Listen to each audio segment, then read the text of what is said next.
Friends, welcome back our channel teaching word. तो दोस्तों, कैसे हो आप सभी लोग? आई होप अच्छे होंगे। तो चलिए, आप लोग को पता ही है कल की क्लासेस मेरी नहीं हो पाई थी क्योंकि आप लोग को बताया ही थे कि मेरे को कहीं और शिफ्ट होना, थोड़ा सा सेटलमेंट में थोड़ा सा दिक्कत आएगी। तो आज संडे है, फिर भी आप लोग की क्लासेस लग रही क्योंकि सैटरडे को आप लोग की क्लासेस नहीं हो पाई थी, ठीक है।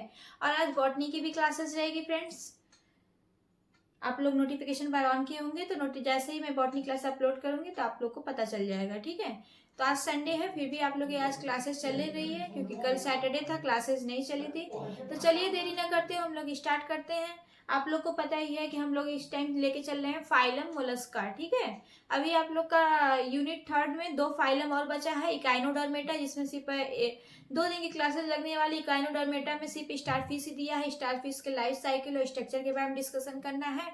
और इसके बाद आ जाएगा कॉर्डेटा, ठीक है। इसके बाद फाइलम, लास्ट फाइलम आ जाएगा कॉर्डेटा। कॉर्डेटा में 5-6 क्लास लगेगी, फिर आप लोग का यूनिट थर्ड खत्म हो जाएगा। यूनिट 4 बहुत छोटी सी है फ्रेंड, 2-3 दिन में खत्म हो जाएगा, तो आप लोग सिलेबस का टेंशन ना लीजिए। इसीलिए मैं एक दिन में 2 क्लासेस लेके चल रही हूँ, बॉटनी की भी लेके चल रही हूँ। उधर बॉटनी का यूनिट फर्स्ट खत्म हो चुका है और हम लोग शुक्रवार को, फ्राइडे को हम लोग स्टार्ट कर दिए थे यूनिट सेकेंड, जो कि बैक्टीरिया है, ठीक है। तो चलिए, आज हम लोग देखेंगे पाइला। आपकी सिलेबस में दिया गया है पाइला का स्ट्रक्चर के बारे में और लाइफ साइकिल के बारे में बातें करना है। चलिए, सबसे पहले हम लोग देखेंगे पाइला का स्ट्रक्चर। मैंने रफली डायग्राम यहाँ पे बना दिया है ताकि आप लोग को थोड़ा सा समझने और समझाने में भी अच्छा रहे, ठीक है। तो चलिए, यहाँ पे हेडिंग डालिए सबसे पहले पाइला का स्ट्रक्चर। हेडिंग डालिए स्ट्रक्चर या मार्फोलॉजी, स्ट्रक्चर, ठीक है। तो फ्रेंड्स, पाइला जो होता है फाइलम मोलस्का से बिलोंग करता है। पाइला फाइलम मोलस्का से बिलोंग करता है। ये मीठे पानी में पाया जाने वाला, अधिकांशतः किसे पाया जाता है? मीठे पानी में पाया जाता है। मीठे पानी कहने का क्या तात्पर्य है? नदियों, तालाबों, झीलों आदि के पानी में, अधिकतर नदियों के पानी में पाया जाता है, ठीक है। पाइला आप लोग देखे होंगे, क्या बोलते हैं इसका हिंदी में? घेघा, घेघा या घोघा, ऐसे कुछ, घेघा बोलते हैं, हाँ घेघा। घेघे को आप लोग देखे होंगे, ऐसा टाइप का दिखता है, ठीक है। आप लोग जब नदी वगैरह में जाते होंगे, छोटे छोटे देखते होंगे, ऐसे रहता है। तो इसी को क्या बोलते हैं? पाइला बोलते हैं। अधिकतर ये कहाँ पाया जाता है? मीठे पानी में पाया जाता है, ठीक है। और ये किससे बिलोंग करता है? फाइलम मोलस्का से बिलोंग करता है। तो आज की क्लासेस फ्रेंड्स, आज की क्लासेस में हम लोग बताएंगे इसका स्ट्रक्चर और लाइफ साइकिल के बारे में, ठीक है। पाइला को हम लोग बाहरी संरचना पहले देखेंगे, फिर इसके बाद आंतरिक संरचना के बारे में बातें करेंगे। तो चलिए, एक पॉइंट करते हुए इसको लिख लेते हैं। जो ही पॉइंट ऑफ व्यू एग्जाम के बेस पे, जो पॉइंट ऑफ व्यू इंपॉर्टेंट है वही मैं बताऊंगी, ठीक है। आप लोग को पता ही है कि मैं सिलेबस के अकॉर्डिंग ही चल रही हूँ। तो आपके सिलेबस में सिर्फ सिलेबस क्या नाम, स्ट्रक्चर के बारे में बताना है और लाइफ साइकिल के बारे में बताना है, ठीक है। चलिए लिखिए, पॉइंट फर्स्ट डालिए।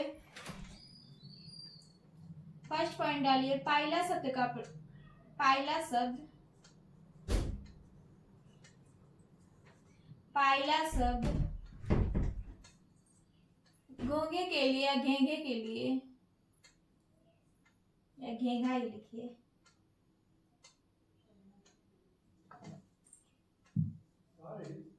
पाइला शब्द घेंघे के लिए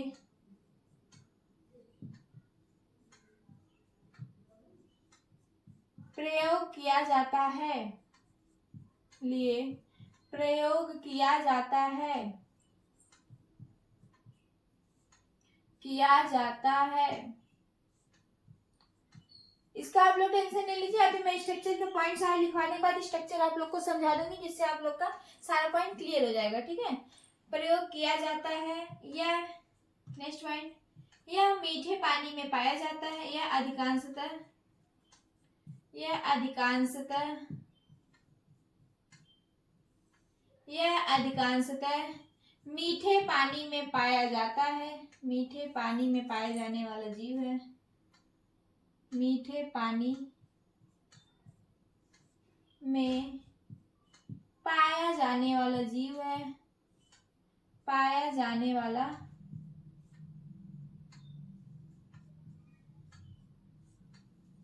जीव है, जिसे पाइला ग्लोबोसा भी बोलते हैं, जिसका पूरा नाम, जिसका या वैज्ञानिक नाम एक तरीके से कह लीजिए पाइला ग्लोबोसा, जिसे पाइला ग्लोबोसा पाइला ग्लोबोसा भी, जिसे पाइला ग्लोबोसा कहा जाता है। इसका वैज्ञानिक नाम क्या है? Pila globosa. पाइला जो है क्या नाम है, जीनस है, और ग्लोबोसा क्या है, स्पीसीज है। ठीक है, पाइला जीनस, ग्लोबोसा स्पीसीज, जिसे पाइला ग्लोबोसा कहा जाता है। और ये तो लिखवाने की कोई जरूरत नहीं है, मोलस्का संघ का जलीय जंतु है। ठीक है, इसका कोई नीड नहीं है। आप सीधा हेडिंग डालिए बाहरी संरचना। बाहरी संरचना,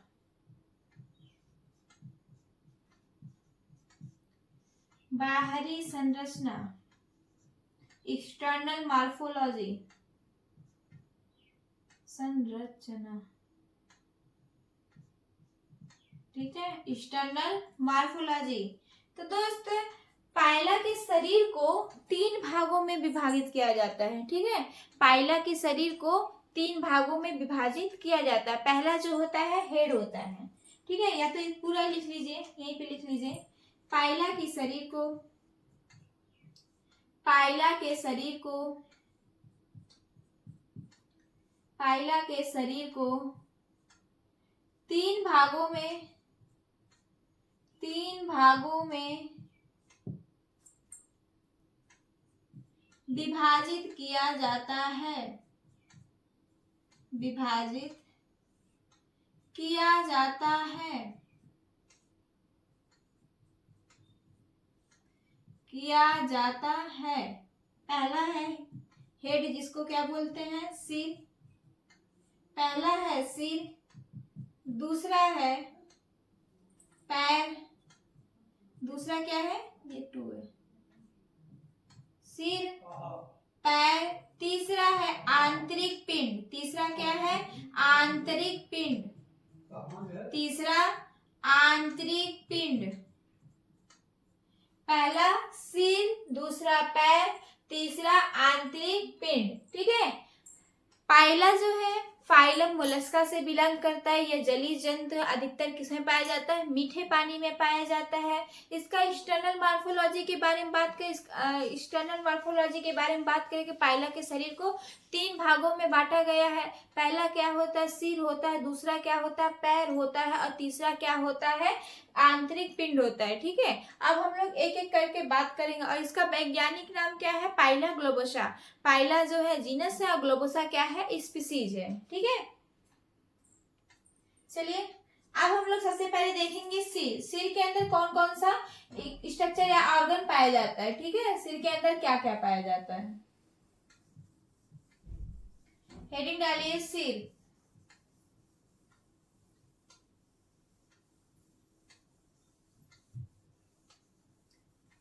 हेडिंग डालिए सिर।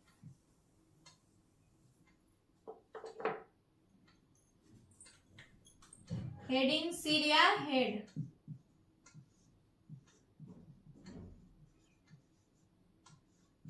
ठीक है, इसमें लिखिए शरीर का,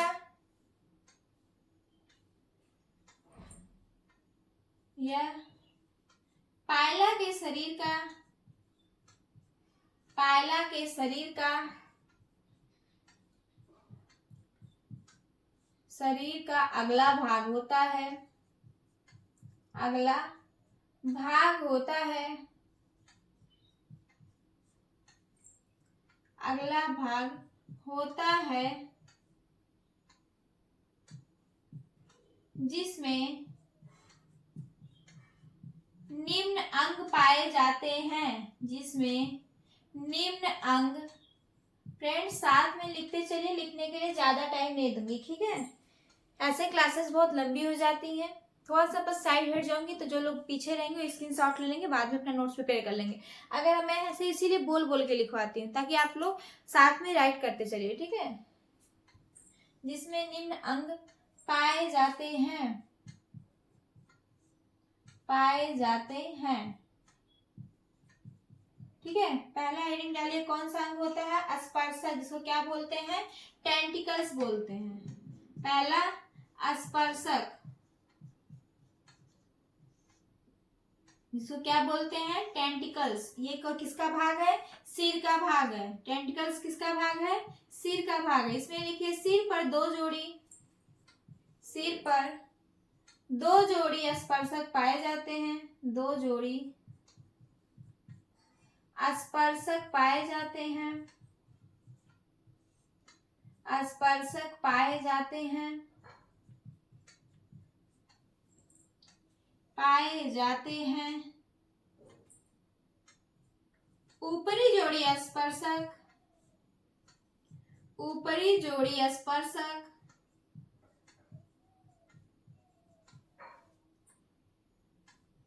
पर आंखें होती हैं।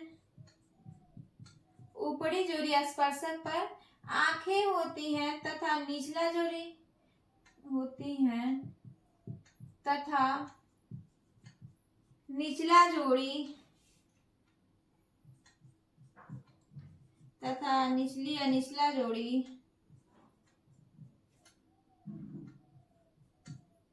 संवेदी कार्य करती हैं। संवेदी कार्य करती हैं। ठीक है, क्या बोला हमने कि पाइला का जो शरीर है उसको तीन भागों में बांटा गया है। पहला भाग है सिर। सिर के अंदर निम्नलिखित स्ट्रक्चर पाए जाते हैं, एक तरीके से अंग पाए जाते हैं। ठीक है, पहला अंग जो होता है स्पर्शक होता है, इसको क्या बोलते हैं? टेंटिकल्स बोलते हैं। सिर पर दो जोड़ी स्पर्शक पाए जाते हैं, जिसका मतलब संख्या में 4 होते हैं। 4 ठो स्पर्शक पाए जाते हैं, या बोल दीजिए 2 जोड़ी स्पर्शक पाए जाते हैं। पहली ऊपरी वाली जो दो जोड़ी एक जोड़ी स्पर्शक है, ऊपरी वाली जो जोड़ी जो स्पर्शक उस पे क्या पाई जाती है? पाइला की आंखें पाई जाती। ऊपरी वाली जोड़ी जो स्पर्शक है उसमें क्या पाई जाएंगी? पाइला की आंखें पाई जाएंगी। ठीक है, और निचली जोड़ी जो स्पर्शक होता है, निचला जोड़ी जो स्पर्शक होता है उस पे क्या पाया जाता है? टेंटिकल्स पाए जाते। अरे सॉरी, निचला जोड़ी जो स्पर्शक होता है वह सेंसिटिव ऑर्गन का काम करता है, संवेदी अंग का काम करता है। मतलब है संवेदनाएं पहुंचाता है पाइला को। सेंसिटिव ऑर्गन एक तरीके से पाइला का सेंसिटिव ऑर्गन की तरह काम करता है। ठीक है, नेक्स्ट डालिए, नेक्स्ट डालिए माउथ। सिर पे दूसरा क्या ऑर्गन पाया जाएगा? माउथ या मुंह। इसमें लिखिए यह सिर के नीचे की तरफ होता है। यह सिर के नीचे की तरफ होता है। नीचे की तरफ होता है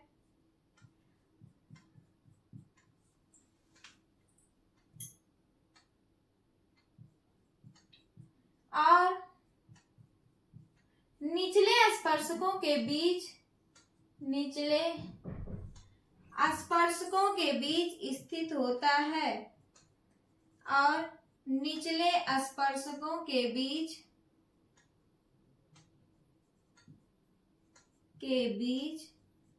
स्थित होता है।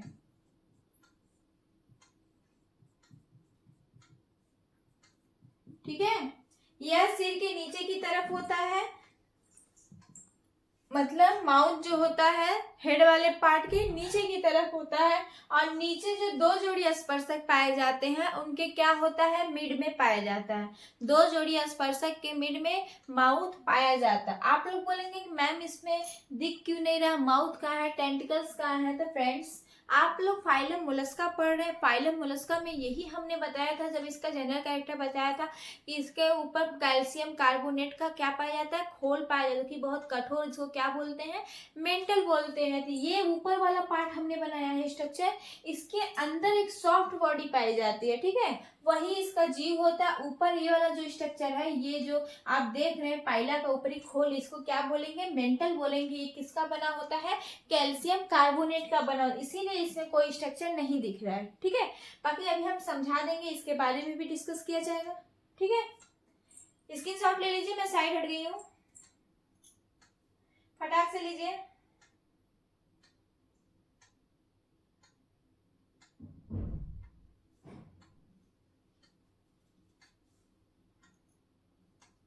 हो गया, इरेज करो।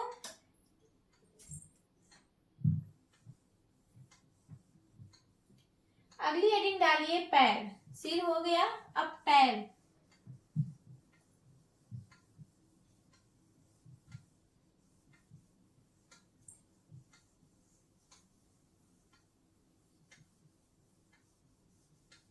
अगली हेडिंग डालिए पैर।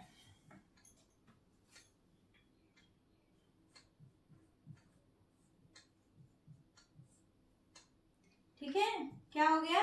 पैर। इसमें लिखिए शरीर का निचला, पहला पॉइंट, यह शरीर का निचला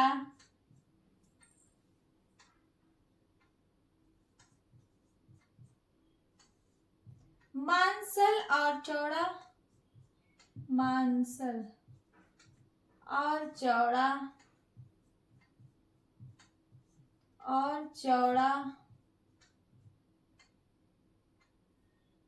चौड़ा भाग होता है,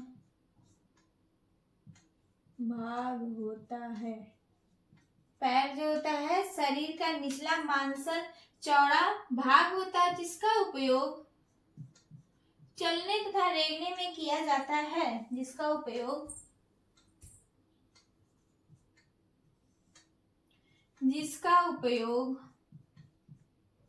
चलने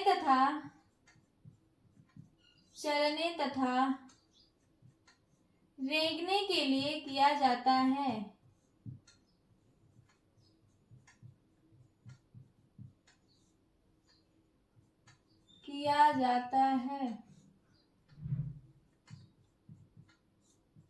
ठीक है, पैर के बारे में क्या हमने बताया? ये शरीर का क्या होता है? निचला भाग होता है। यह शरीर का निचला भाग होता है, जिसका उपयोग चलने तथा रेंगने के लिए किया जाता है। और अभी बताएंगे ये जो होता है ऑपरकुलम में खुलता है, इसके नीचे क्या पाया जाता है? ऑपरकुलम पाया जाता है। इसके पीछे लिखिए नेक्स्ट पॉइंट, पैर के पीछे एक ढक्कन जैसी संरचना होती है, एक ढक्कन जैसी संरचना होती है।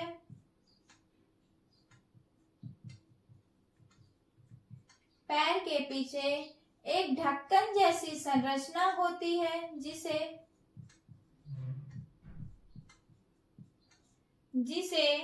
ऑपरकुलम कहते हैं।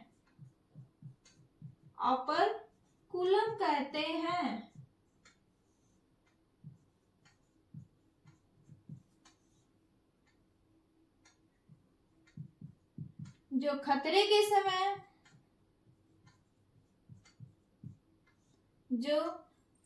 के समय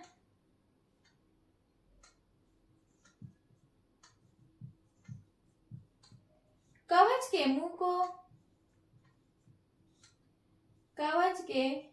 मुंह को बंद करने में मदद करता है। मुंह को बंद करने में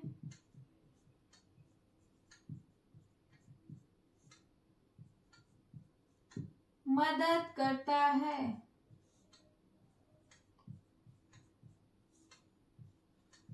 ठीक है, हमने क्या बताया कि पैर के पीछे ढक्कन जैसे, देखिए ये है ना, ये वाला पार्ट, इसको क्या बोल रहे हैं? ऑपरकुलम बोल रहे हैं। आप लोग अगर रियल में देखे होंगे पाइला, तो आप लोग को अच्छे से समझ में आ रहा होगा कि ये ढक्कन जैसी संरचना होती है, जिसको क्या बोलते हैं? ऑपरकुलम बोलते हैं। ये कहाँ होता है? इसी के ये ऑपरकुलम कहाँ पाया जाता है? ये पैर के पीछे पाया जाता है। इसके अंदर जैसे ही हम लोग जाएंगे या इसके अंदर देखा जाएगा, तो यहीं पे क्या होगा? उसका सॉफ्ट बॉडी का क्या होगा? पैर होगा, पाइला का पैर होगा। ये ऑपरकुलम होता है। ऑपरकुलम जब कोई खतरे की स्थिति आती है, जैसे इस पे पाइला पे कोई खतरा होता है, तो ऑपरकुलम जो होता है अपना मुंह को बंद कर लेता है, कवच के मुंह को बंद कर लेता है। एक तरीके से आप लोग देखते ही होंगे कि जैसे आप लोग पाइला देखते होंगे, तो उसपे जहां उसका मुख होता है ऐसे खुला होता है, तो कौन सा पार्ट होता है? ऑपरकुलम होता है। ठीक है, नेक्स्ट हेडिंग डालिए आंतरिक पिंड। तीसरा पैर हो गया, दूसरा तीसरा हेडिंग डालिए आंतरिक पिंड। आंतरिक पिंड, जिसको विसरल मॉस भी बोलते हैं फ्रेंड्स, यही ब्रैकेट में लिख लीजिए, विसरल मॉस। विसरल मास, आंतरिक पिंड को क्या बोलते हैं? विसरल मॉस भी बोलते हैं। ठीक है, इसमें लिखिए पहला पॉइंट, यह एक कुबड़ जैसी संरचना होती है। यह एक कुबड़ जैसी संरचना होती है।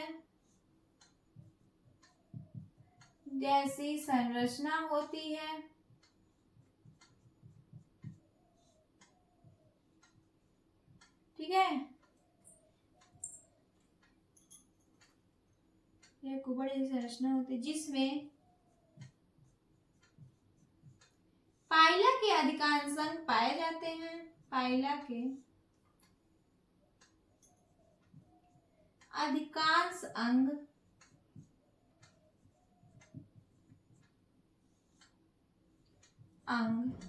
पाए जाते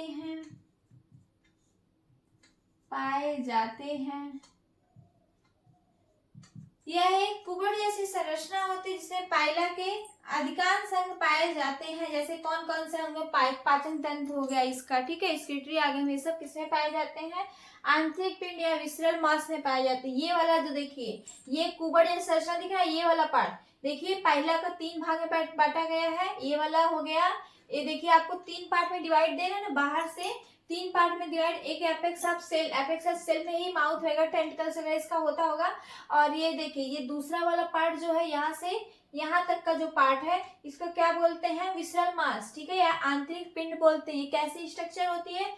कुबड़ जैसी संरचना होती है। इसी में ही पाइला का जो होता है अधिकांश अंग पाया जाता है। तीसरा देखिए, ये वाला हो गया पार्ट, जिसको क्या बोलते हैं? पैर वगैरह। पैर इसी में क्या, उसको क्या बोलते हैं? ऑपरकुलम बोलते हैं। इसी में पैर वगैरह पाए जाते हैं। ठीक है, तो आंतरिक पिंड में और भी लिखिए। नेक्स्ट पॉइंट, आंतरिक पिंड या विसरल मास। आंतरिक पिंड एक त्वचा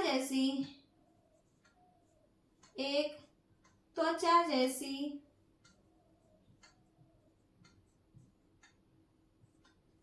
परत से ढका होता है। परत से ढका होता है।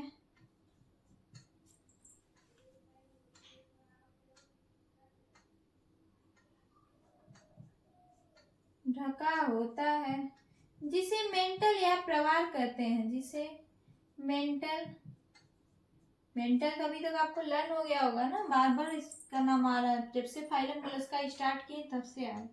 मेंटल या प्रवार कहते हैं।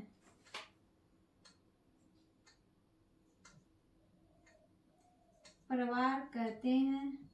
यह जो होता है क्या करता है? कवच का निर्माण करते हैं। लिख भी लीजिए, यह कवच का निर्माण करता है। इंक खत्म हो गया है, एक सेकेंड। निर्माण करता है। ठीक है, क्या बोला? आंतरिक पिंड है, जिसको क्या बोल रहे हैं? विसरल मास बोल रहे हैं। क्या बोल रहे हैं? विसरल मास बोल रहे हैं। विसरल मास कैसी होती है? कुबड़ जैसी। देखिए, ये देखिए ऐसे निकला हुआ ना कुबड़ की तरह, तो वही बोल रहे हैं, कुबड़ जैसी संरचना होती है। ठीक है, जिसमें पाइला के जो अधिकांश अंग जैसे डाइजेस्टिव सिस्टम वगैरह किसमें पाए जाते हैं? इसी में विसरल मास में ही पाए जाते हैं। ठीक है, और इसमें क्या बताया कि विसरल मास जो होता है वह किसी त्वचा रूपी कवच से ढका होता है, जिसको क्या बोलते हैं? मेंटल या प्रवाल बोलते हैं। ये वाला जो खोल है, ये कैल्शियम कार्बोनेट की बनी होती है, जिसको क्या बोलते हैं? मेंटल या प्रवाल बोलते हैं। ठीक है, ये हो गया, स्क्रीनशॉट ले लीजिए, तब तक मैं इंक डाल लूं। स्क्रीनशॉट ले लीजिए फ्रेंड्स। अब हम लोग इसकी आंतरिक संरचना के बारे में बातें करेंगे। जो लोग लिख रहे हैं तो वो लिख लीजिए, आप ये स्क्रीनशॉट ले लीजिए।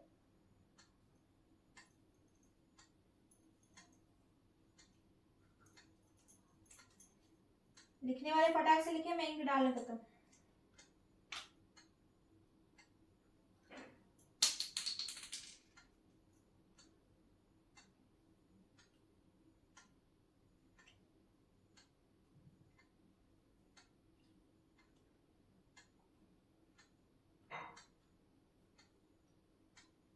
खुलता नहीं है जल्दी, पता नहीं कितना कस के मैं बंद कर देती हूँ।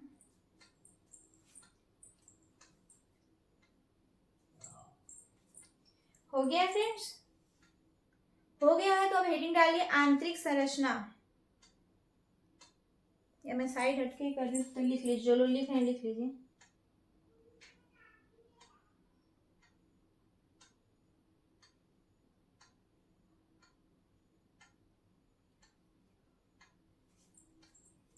हो गया हो तो हेडिंग डालिए आंतरिक संरचना। अभी हम लोग एक्सटर्नल स्ट्रक्चर के बारे में बातें कर रहे हैं, एक्सटर्नल मॉर्फोलॉजी। अब हम लोग क्या बात करेंगे, इंटरनल मॉर्फोलॉजी के बारे में। ठीक है, अब हम लोग क्या बात कर रहे हैं, इंटरनल मॉर्फोलॉजी के बारे में बात करेंगे। हो गया।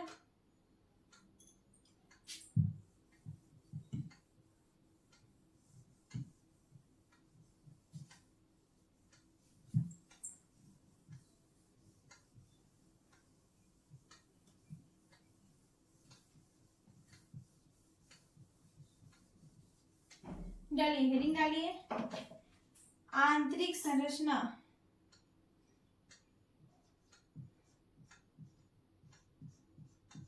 Internal morphology.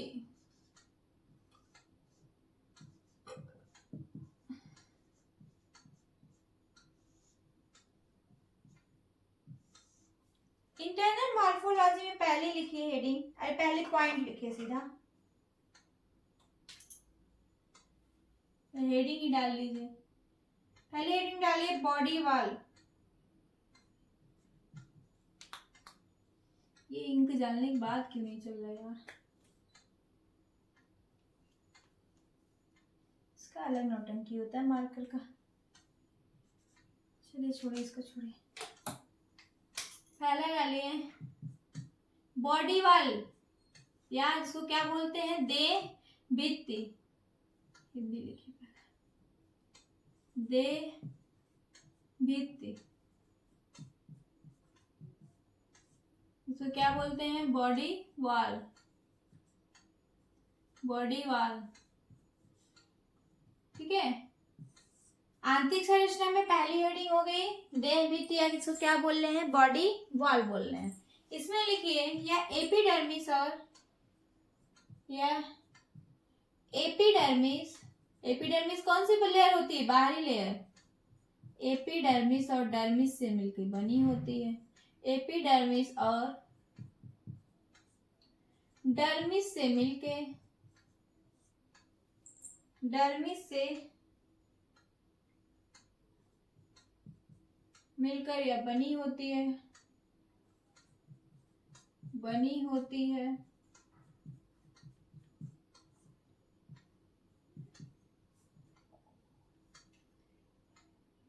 एपिडर्मिस, एपिडर्मिस कोशिकाओं की एक परत, एपिडर्मिस कोशिकाओं की एक परत होती है, कोशिकाओं की एक परत होती है,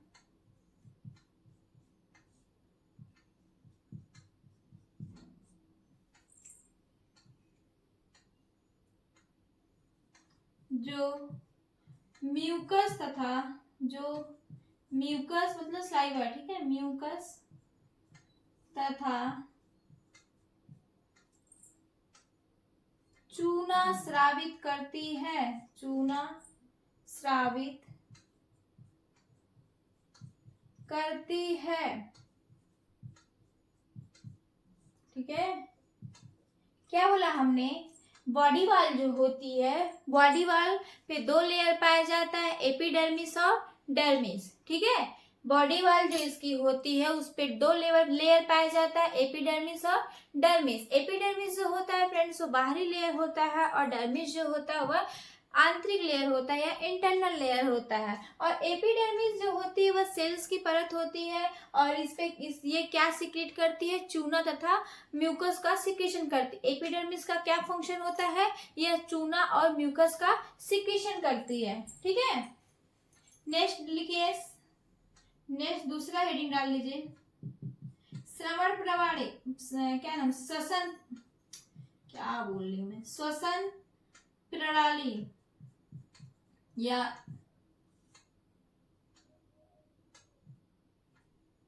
श्वसन प्रणाली, इसमें लिखिए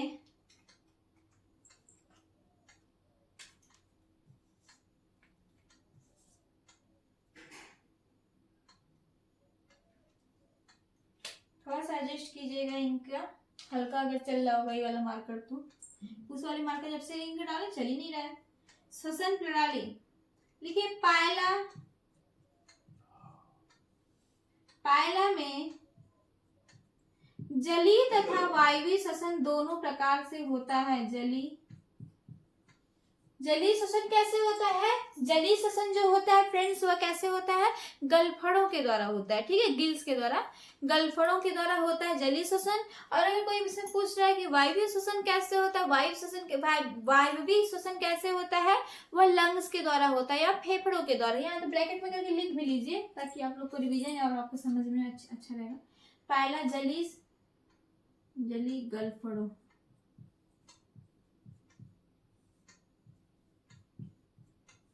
जलीय श्वसन तथा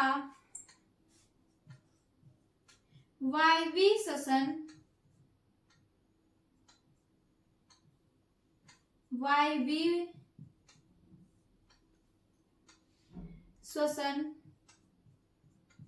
श्वसन कैसे होगा? फेफड़ों द्वारा, फेफड़ों द्वारा। वायवीय श्वसन दोनों प्रकार से करता है, दोनों प्रकार से करता है।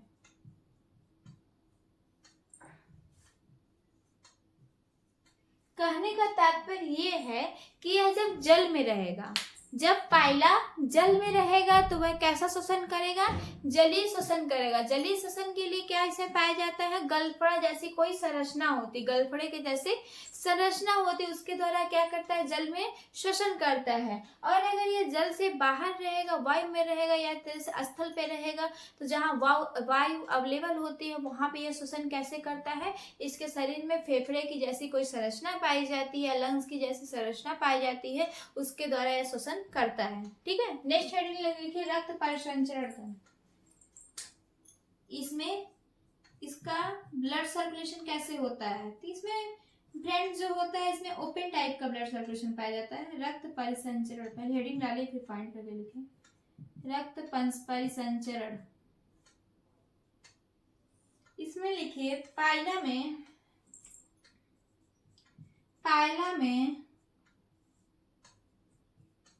रक्त परिसंचरण, पायला में रक्त परिसंचरण खुला प्रकार का,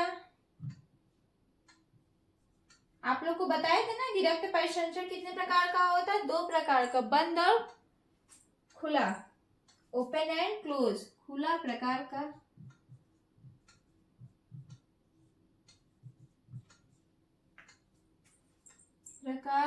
पाया जाता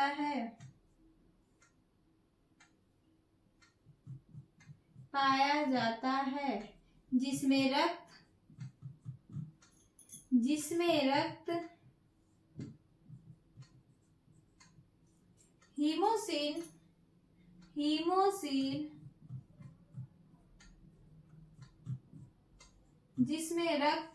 हीमोसिल नामक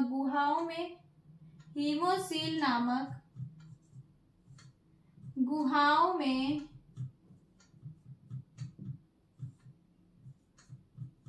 बहता है।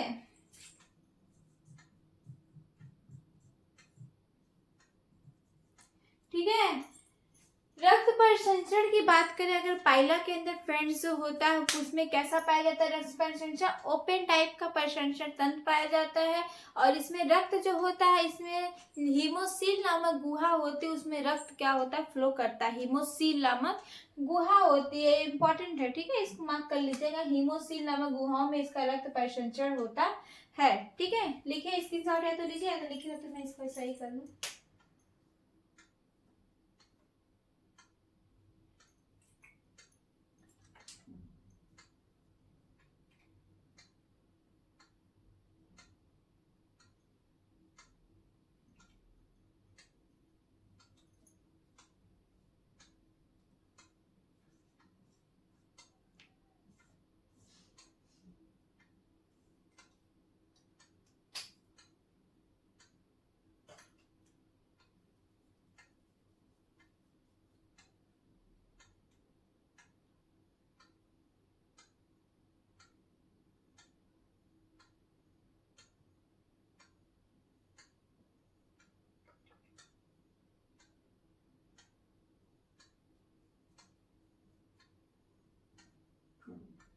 हो गया मिटाए।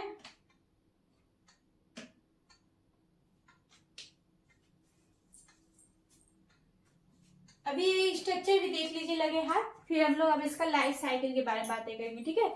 जो इसकी संरचना से इंपॉर्टेंट पॉइंट था हमने सब लिखवा दिया, इसकी संरचना में कुछ है नहीं। देखिए ये रहा पाइला का स्ट्रक्चर, ठीक है। पाइला का स्ट्रक्चर, अंदर जो है इसकी सॉफ्ट बॉडी होते हैं, ये वाला जो पार्ट होता है इसको क्या बोलते हैं, अपेक्स ऑफ सेल बोलते हैं। ऊपर वाला पार्ट जो होता है सेल का अपेक्स होता है, ये कॉइल्ड सेल है। इस जो मतलब क्या होती है, एक तरीके से मुड़ी या कॉइल्ड संरचना होती है, कॉइल्ड सेल। और ये लाइन ऑफ ग्रोथ, ये जो लाइन है ये ग्रोथ करती, मतलब ग्रोथ की जो लाइन है, मतलब पहला जब छोटा रहेगा तो ये लाइन बहुत मिनिमम पाई जाएगी या ना ही पाई जाए, ठीक है। जैसे जैसे पाइला बढ़ता जाता है तो इसकी लाइन जो होती है ग्रोथ करती जाती है, ठीक है। ये ये वाला जो पार्ट होता है अम्बिलिकस होता है, और ये वाला पार्ट अपर होता है। अपर में के नहीं, पैर के नीचे ही क्या पाया जाता है, अपर पाया जाता है। अपर जो होता है पाइला का एक तरीके से ओपन पार्ट होता है। जब इससे कोई घटना वगैरह आती है, जब इससे संकट आता है, अपर जो होता है पाइला का मुख को बंद कर देता है। मतलब एक तरीके से अपर जो होता है पाइला को प्रोटेक्शन प्रदान करता है, और इसी के थ्रू इसका माउथ वगैरह बाहर, मतलब पाइला का बॉडी, सॉफ्ट बॉडी जो होती है वह बाहर आती है, अपने भोजन वगैरह को ग्रहण करती है, ठीक है। एक तरीके से ये इसका स्ट्रक्चर, कुछ है नहीं। अब हम लोग इसके लाइफ साइकिल के बारे में डिस्कस करेंगे, ठीक है। अब हम लोग पाइला की लाइफ साइकिल देखेंगे।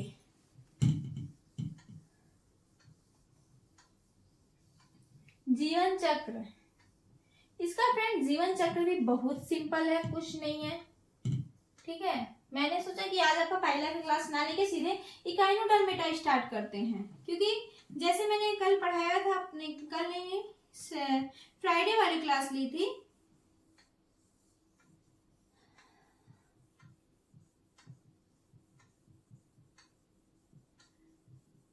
मोलस्का वगैरह जो पढ़ाया था, तो सेम वही सब है कि इसमें ये सब ने लिखवाया नहीं, किसकी जो कवच होती है कैल्शियम कार्बोनेट की बने से, तो मैंने स्टार्टिंग में ही बता दिया था, इसलिए इसको लिखवाया नहीं, ठीक है। इसमें कुछ था नहीं पाइला में, लेकिन एक तरीके से बस थोड़ा सा आप पढ़े रहेंगे तो आपका रिवीजन भी हो जाएगा।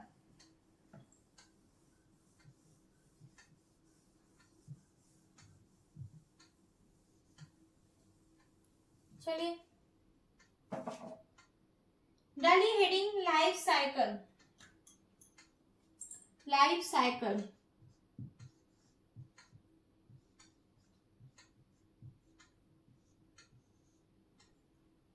लाइफ साइकिल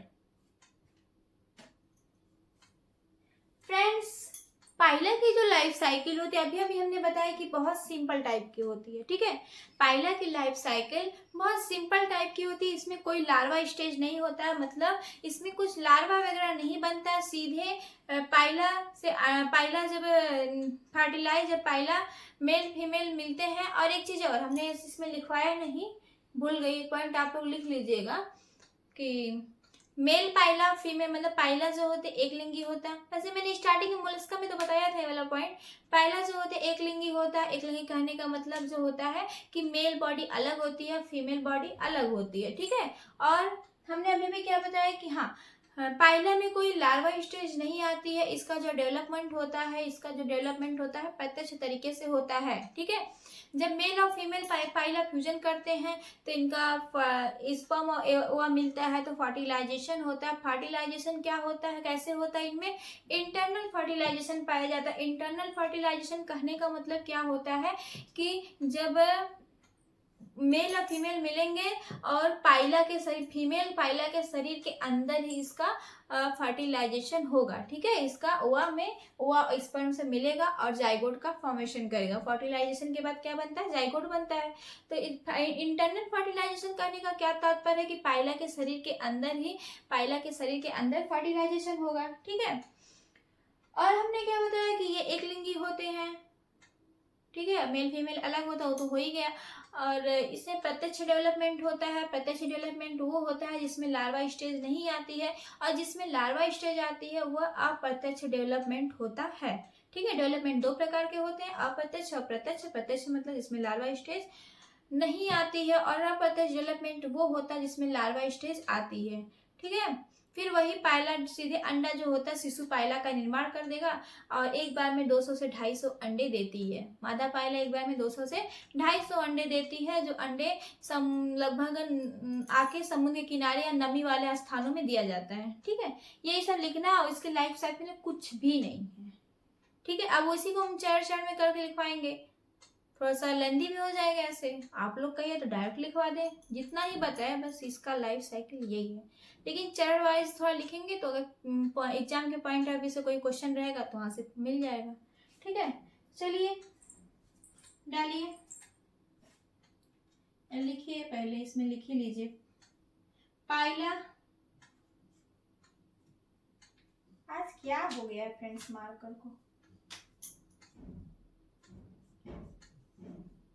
पायला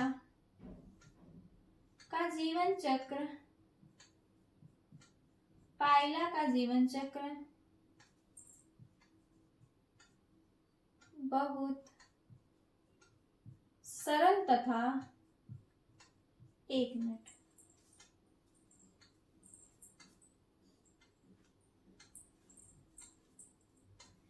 बहुत सरल तथा प्रत्यक्ष होता है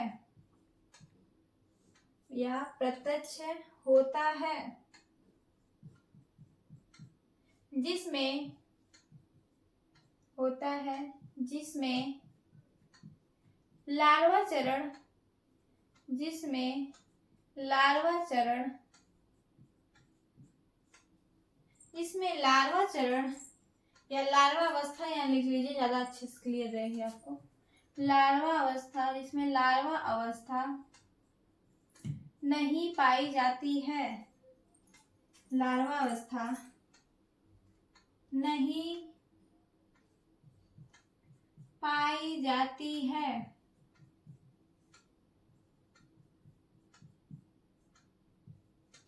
जिसमें लार्वा अवस्था नहीं पाई जाती है।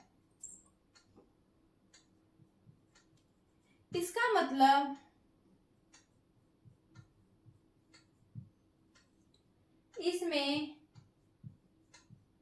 अंडे से सीधा शिशु बनते हैं, अंडे से सीधा शिशु बनते हैं,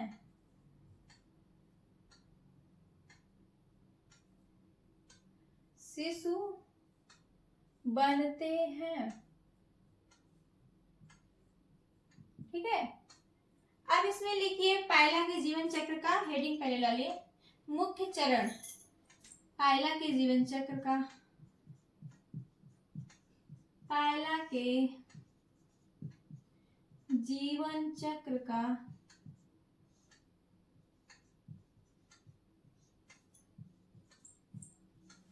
मुख्य चरण, मुख्य चरण। ठीक है, पायला के जीवन चक्र में कौन कौन से चरण आते हैं? ठीक है, पहली हेडिंग है लैंगिक प्रजनन, पहला लैंगिक प्रजनन, लैंगिक प्रजनन, जब मेल और फीमेल अलग रहेंगे तो कैसा रिप्रोडक्शन करेंगे? Sexual reproduction. ठीक है, लैंगिक प्रजनन। इसमें लिखिए, फटाफट लिखते चलिए, पायला एक लिंगी होते हैं, एक लिंगी होते हैं, वहां पे मैंने छोड़ दिया था इसलिए यहाँ पे लिखवा दिया, एक लिंगी होते हैं, इनमें नर तथा मादा, इनमें नर तथा मादा अलग अलग पाए जाते हैं,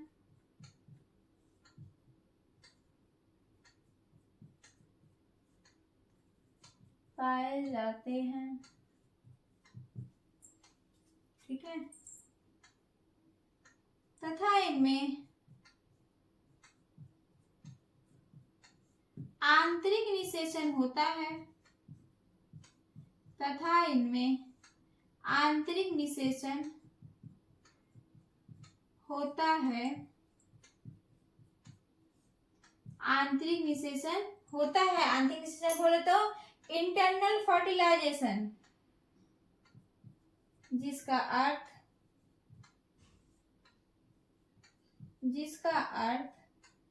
नर शुक्राणु, जिस रिटर्न में लिखा है जिसके आप लोगों को समझ में आ जाए एकदम इजी करके, ठीक है। नर शुक्राणु मादा के शरीर के अंदर, मादा के शरीर के अंदर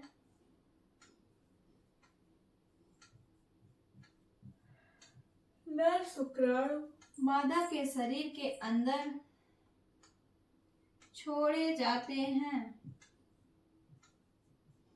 ठीक है, छोड़े जाते हैं। लैंगिक जनन में कुछ है नहीं फ्रेंड्स, मैंने सिंपल सा बताया है कि ये जो होते हैं पाइला एक लिंगी होते हैं। एक लिंगी कहने का मतलब क्या है कि नर पाइला अलग होता है और मादा पाइला अलग होता है। इनमें जो होता है आंतरिक फर्टिलाइजेशन पाया जाता है, इंटरनल फर्टिलाइजेशन पाया जाता है। इंटरनल फर्टिलाइजेशन कहने का क्या तात्पर्य है कि नर का जो शुक्राणु वो मादा के शरीर के अंदर छोड़ा जाता है, या एक तरीके से कह लीजिए स्पर्म और ओवा का जो मिलन होता है या फ्यूजन होता है वह फीमेल बॉडी के अंदर होती है, ठीक है।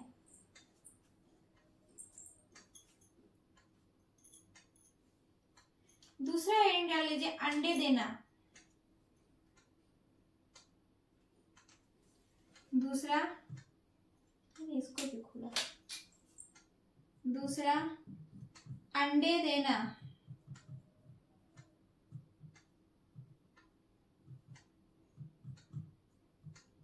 इसमें चाहे तो एक पॉइंट और बढ़ा सकते हैं। लैंगिक प्रजनन में जब इनका ब्रीडिंग सीजन आता है, जब इनका ब्रीडिंग सीजन बोले तो पाइला का ब्रीडिंग सीजन आता है तो वह नर और मादा एक साथ आके मैथुन प्रक्रिया के थ्रू फर्टिलाइज होते हैं, ठीक है, मैथुन प्रक्रिया करते हैं। सिंपल सा है, कुछ है नहीं इसमें। अंडे देना लिखिए। निषेचन के बाद, साथ में लिखते चलिए, निषेचन के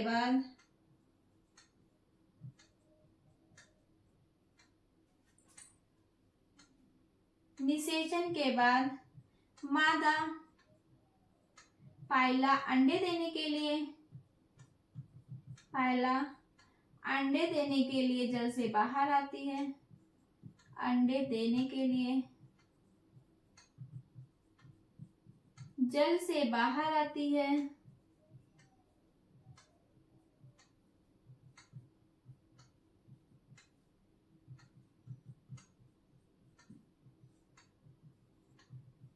जो एक बार में लगभग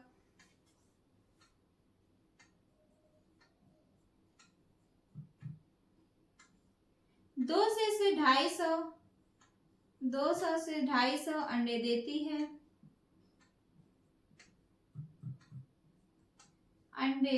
है। यह अपने अंडे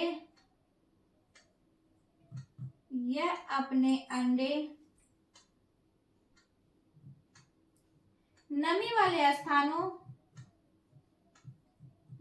वाले स्थानों या पानी के किनारे देती है।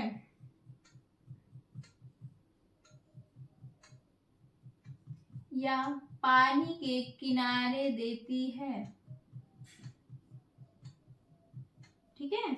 हमने क्या बताया कि जब फर्टिलाइजेशन हो जाएगा, जब मेल और फीमेल मिलेंगे, फ्यूजन होगा, इसके बाद फर्टिलाइजेशन हो जाएगा, तो मादा जो होती है, मादा पाइला जो होती है अपने अंडे देने के लिए पानी से बाहर आती है। वह पानी से बाहर आके नमी वाले स्थानों या पानी के किनारे पे अपने अंडे देती है और एक बार में लगभग 200 से 250 अंडे देती है। ठीक है, लिख लीजिए, फिर हम उसको मिटाएं, स्क्रीनशॉट ले लीजिए।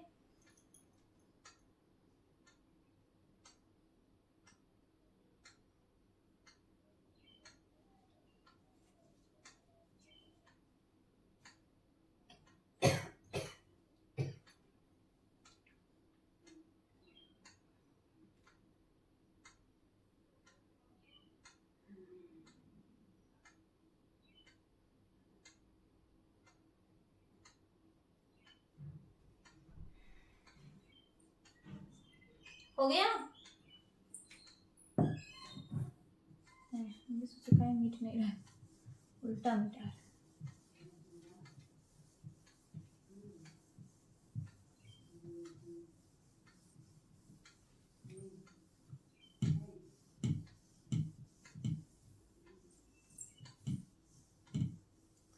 नेक्स्ट चरण लिखिए, वयस्क लिख लीजिए।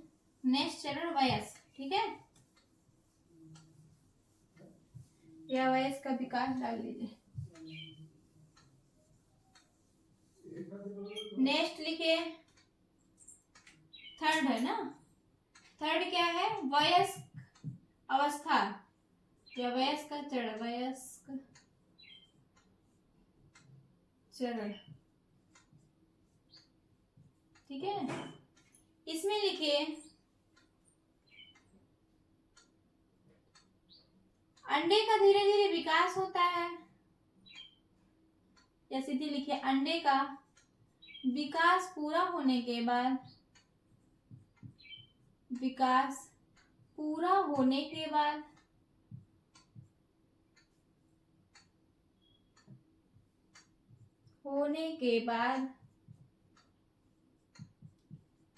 अंडे से एक छोटा, अंडे से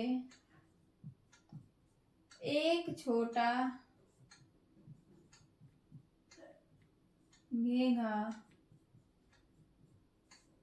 बाहर निकलता है,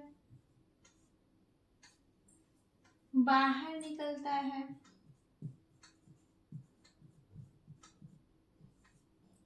बाहर निकलता है और पूरी तरह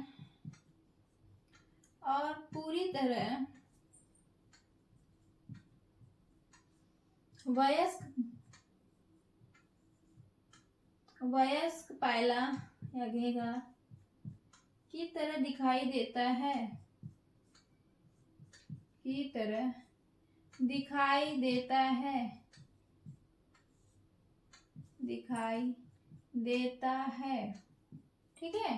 क्या बोल रहा है कि अंडे का जब विकास हो जाता है या अंडे का जब डेवलपमेंट हो जाता है तो अंडे के बाद एक छोटा घेंघा या शिशु घेंघा अंडे से क्या निकलता है? बाहर निकलता है। आप लोग देखे होंगे महीन महीन छोटा सा ना, छोटा सा पायला देखे होंगे, या फिर आप लोग जिस समुद्र वगैरह किनारे जाते होंगे छोटा छोटा झिनझिन दिखता है साइड में। तो क्यों साइड में ही दिखता है, किनारे पे ही क्यों दिखता है? क्योंकि मादा जो होती है किनारे पे ही एग रिलीज करती है, ठीक है। तो घेंघा बाहर निकलता है और पूरी तरह जो होता है वयस्क की तरह दिखाई देता है, उसमें लाइनिंग वगैरह कम दिखती होंगी लेकिन वो पूरा एडल्ट की तरह दिखाई देता है, ठीक है। नेक्स्ट लिखिए,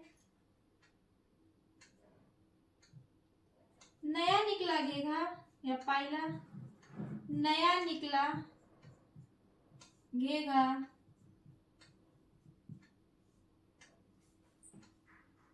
घेंघा या घोंघा होता है सर, घोंघा मिट्टी से निकलकर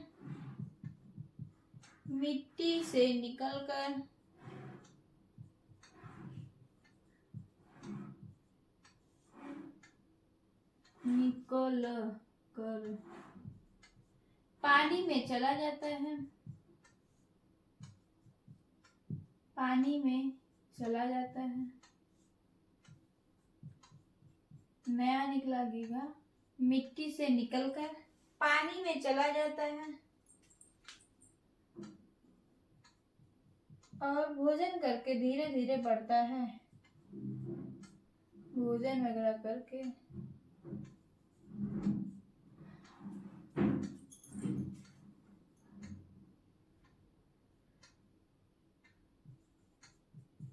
धीरे धीरे बढ़ता है।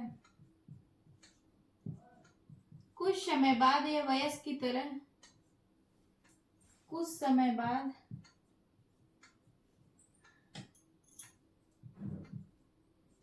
यह वयस्क का रूप ले लेता है, वयस्क का रूप ले लेता है। फ्रेंड्स, इसके लाइफ साइकिल में कुछ था नहीं, ठीक है। अगर आप हम नहीं लिखवाते तो आप लोग कमेंट्स करते मैम प्लीज लिखा दीजिए, पढ़ा दीजिए, ठीक है। और जब ये वयस्क बन जाएगा तो फिर से वही रिप्रोडक्शन करेगा, प्रजनन करेगा, अपनी लाइफ साइकिल आगे करेगा, ठीक है। इसकी लाइफ साइकिल में कुछ भी नहीं था। मैं तो प्लान बनाई भी थी कि नहीं लिखवाऊंगी बच्चों को, सिर्फ बता दूंगी, ठीक है। ऐसे क्लासेस भी छोटी होगी, लेकिन अगर नहीं लिखवाती तो आप लोग का 50 कमेंट आता, मैम प्लीज उसकी लाइफ साइकिल पढ़ा दो, मैम ये कर दो वो कर दो, इसलिए मैंने इसको लिखवाया, ठीक है। इसकी लाइफ साइकिल में कुछ है नहीं फ्रेंड्स। इसको जो लास्ट में हमने क्या बताया, वयस्क चरण बताया, अंडे का विकास पूरा होने के बाद अंडे से एक छोटा छोटा पायला निकलता है। वह छोटा पायला पूरी तरह वयस्क की तरह दिखाई देता है, लेकिन अभी भी उसमें प्रजनन करने की क्षमता नहीं होती है, ठीक है। जो छोटा पायला या शिशु पायला होता है वह है मिट्टी से निकल कर कहाँ चला जाता है, पानी में चला जाता है। अब भोजन करके धीरे धीरे क्या करता है, अपने शरीर का विकास करता है। शरीर का विकास करने के बाद फिर से वह प्रजनन कर वयस्क की तरह वयस्क का रूप ले लेता है, और फिर से वह प्रजनन करने के लिए और सारी क्रियाएं वयस्क की तरह करने के लिए तैयार हो जाता है। इसकी लाइफ साइकिल फिर से रिपीट हो जाएगी। एकदम सिंपल सा लाइफ साइकिल है, ठीक है। आज की क्लासेस फ्रेंड्स यहीं तक। आज आप लोग की बॉटनी की क्लासेस रहेंगी। बॉटनी क्लासेस में नेक्स्ट प्रीवियस क्लासेस हमने बताया था कि बैक्टीरिया स्टार्ट करा था। आज की आप लोग की क्लासेस बैक्टीरिया कोशा की संरचना रहेगी, ठीक है, जो कि थोड़ा सा लेंदी भी होगा और थोड़ा सा टफ भी है। कोशा संरचना थोड़ा सा टफ है, यहीं से ही क्वेश्चन पूछता है। अगर बैक्टीरिया डिजीज को छोड़ दें तो कोशा संरचना अगर दिया है आपके सिलेबस में, पक्का है कि वहां से एक क्वेश्चन आना ही आना। और थोड़ा सा टफ भी है, लेकिन आप लोग टेंशन एकदम इजी करके आप लोग को बताया जाएगा। तो ठीक है, जो लोग चैनल पे नए हैं चैनल को सब्सक्राइब कर लीजिएगा, वीडियो पसंद आए तो लाइक शेयर भी कीजिएगा। आज बॉटनी क्लासेस बहुत इंपॉर्टेंट क्लास होने वाले, सारे लोग प्लीज अवेलेबल रहिएगा, ठीक है। Thank you so much friends.